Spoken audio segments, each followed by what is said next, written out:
We're about 36 hours away from the US presidential debate, the first and probably the only time Kamala Harris and Donald Trump will take the same stage. So as Pennsylvania gears up for it, here's how the Americans feel about the two nominees. First, we are looking at the New York Times and CNN poll, where for the very first time in weeks, Donald Trump is leading Kamala Harris nationally. While Harris has managed to turn around the poll since incumbent Joe Biden's exit, the numbers are still neck and neck. The polling was done between September 3rd and 6th. Elections in the US aren't decided on the national tally. They are calculated state by state, which ends up making a handful of states the kingmakers. Now, they are often referred to as swing states.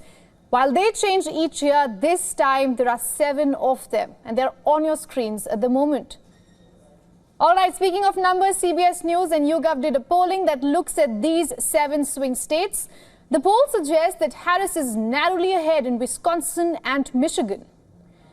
She is tied, however, in 5 other swing states. That's Nevada, Georgia, North Carolina, Arizona, and Pennsylvania.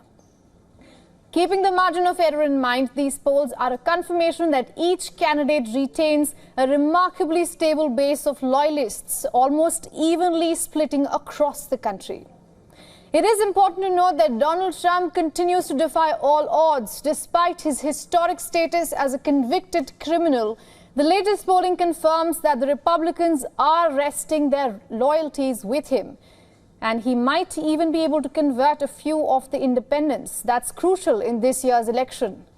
So when it comes to the issues on the ballot, Trump is doing exceedingly well. He takes the prize in economy and inflation.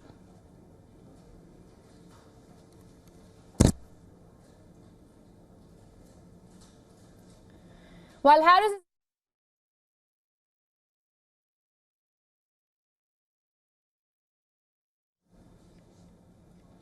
The polling was done between September 3rd and 6th.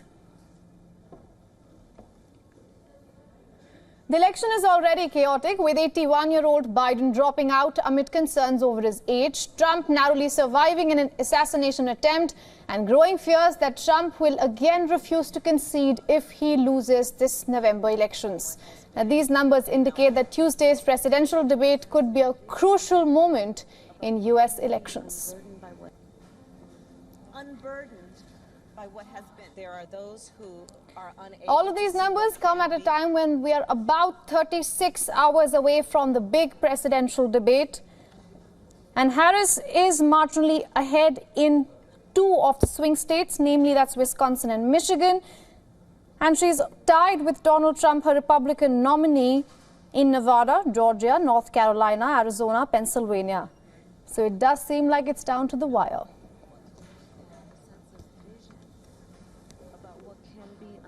By what? Unburdened. All right, to give us more insights, we are being joined by Christopher Hale, a Democratic strategist from Chicago, United States. Mr. Hale, thank you so much for joining us here on WION.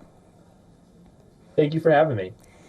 As I was saying, Harris has a marginal lead in Wisconsin and Michigan, and she's tied in the other swing states, Nevada, Georgia, North Carolina, Arizona, and Pennsylvania. It does seem like it's down to the wire, Mr. Hale. That's always how we do it here in the United States. I think anyone who expected this to be a blowout election is being disabused of that notion right now. The reality of it is like it has for the last several cycles, this is going to come down to a few 10,000 voters and perhaps 3 to 4 battleground states across the Midwest in particular in the Sun Belt. But it's down to the wire, and I think that debate tomorrow will be the pivotal moment between now and Election Day. Right. We also have an NYT polling that suggests that 28% say they need to know more about the Democratic nominee, Kamala Harris. That figure for Donald Trump stands at 9%. So do you think that Tuesday night's presidential debate is going to be more of a litmus test for Kamala Harris than Donald Trump?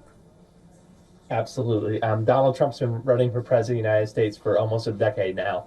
The American people know him well. Opinions are pretty baked in about him, moving maybe 1 or 2 points either way. Kamala Harris, of course, was chosen by my party as our nominee, but after being unknown really as vice president for 3.5 years and did not go through an electoral process to become our nominee. So this is her coming out for the vast majority of the American people. She, of course, at the convention, but the convention's about the base, about the Democratic base. Swing voters will be the ones paying attention tomorrow.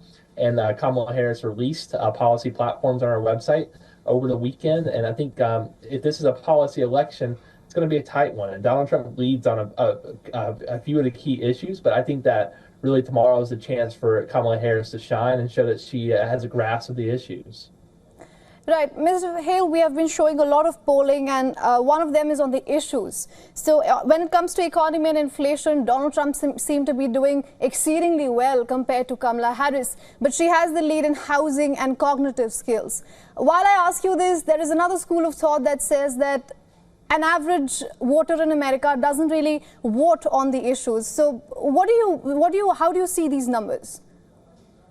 I think it's true. I mean, I think that the idea that this is an issues-based election, we really haven't had issues-based elections in a long time in this country. It becomes more of a team sport, what team you're on, the Democrats and the Republicans. And the phrase we use in the United States is vibes. These are vibes about the candidates involved. I do think issues matter to a marginal group of voters. But look, this election's all about margins. 90% of the voters are baked in. The question is, will they show up and vote for the candidate of their choice? But there are a select few voters who care about issues, and that's going to be key. That we need to start improving our numbers. My Democratic Party needs to start improving our numbers on the economy. But I do think that on other issues like reproductive rights, it's time for Kamala Harris to take it to Donald Trump at this debate tomorrow. And I think that, once again, I think tomorrow is the pivotal point between now and Election Day, deciding who's going to win this. I like how you call it vibes. I think our Gen Z audience will be very happy with that assessment. Ms. Yes. Dale, thank you so much for joining us here on WION and getting us your insights. Thank you so much. For all the latest news, download the WION app and subscribe to our YouTube channel.